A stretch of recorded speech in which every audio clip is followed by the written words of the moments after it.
Hello, ഇന്ന് ഒരു beetroot പച്ചടിയുടെ റെസിപ്പിയാണ്.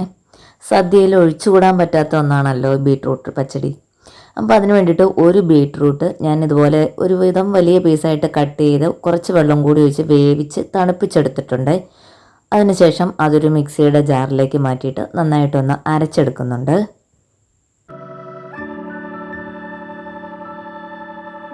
ഇതിനുശേഷം നമുക്ക് ഇതിന് വേണ്ടിയിട്ടൊരു അരപ്പ് തയ്യാറാക്കാം.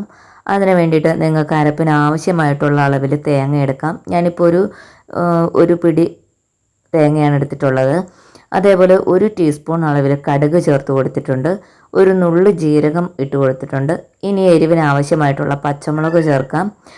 ഒരു ചെറിയ പീസ് ഇഞ്ചിയും കൂടി ഞാൻ ചേർത്തിട്ടുണ്ട്. ഇത് ഓപ്ഷണലാണ്, വേണമെങ്കിൽ മാത്രം ചേർത്താൽ മതി. അതേപോലെ കുറച്ച് വെള്ളം കൂടി ചേർത്ത് നമുക്കിത് നന്നായിട്ട് അരച്ചെടുക്കാം. ഇനി ഒരു ചീനിച്ചട്ടി ചൂടാകുമ്പോൾ അതിലേക്ക് കുറച്ച് വെളിച്ചെണ്ണ ഒഴിച്ച് കടുക് പൊട്ടിക്കാം.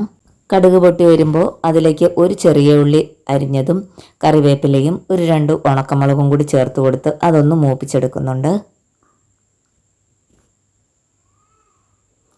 ഇനി ഇതിലേക്ക് നമ്മൾ അരച്ച് വെച്ചിരിക്കുന്ന ബീട്രൂട്ട് ചേർത്ത് കൊടുക്കാം.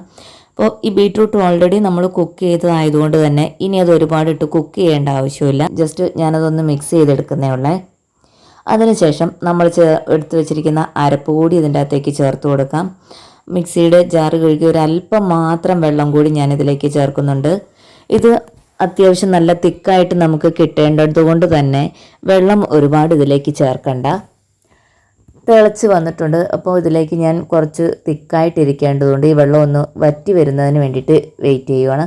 ഇതുകൊണ്ട് ഇപ്പം വെള്ളം നന്നായിട്ട് വറ്റി വന്നിട്ടുണ്ട്. ഇനി ഇതിലേക്ക് നമുക്ക് ഒരു ചെറിയ കപ്പ് അളവിൽ തൈര് ചേർത്ത് കൊടുക്കാം. ഒരുപാട് പുളിയില്ലാത്ത തൈര് ചേർക്കുന്നതാണ് നല്ലത്. അതേപോലെ കട്ട തൈരാണെങ്കിൽ കുറച്ചുകൂടി നല്ലതാണ്.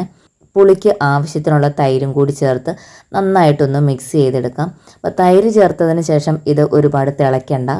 അതിനുശേഷം നമ്മളിതിലേക്ക് ആവശ്യത്തിനുള്ള ഉപ്പ് കൂടി ചേർത്ത് ഒന്ന് മിക്സ് ചെയ്തെടുക്കുന്നു. അപ്പോൾ നമ്മുടെ ബീട്രൂട്ട് പച്ചടി റെഡി ആയിട്ടുണ്ട്.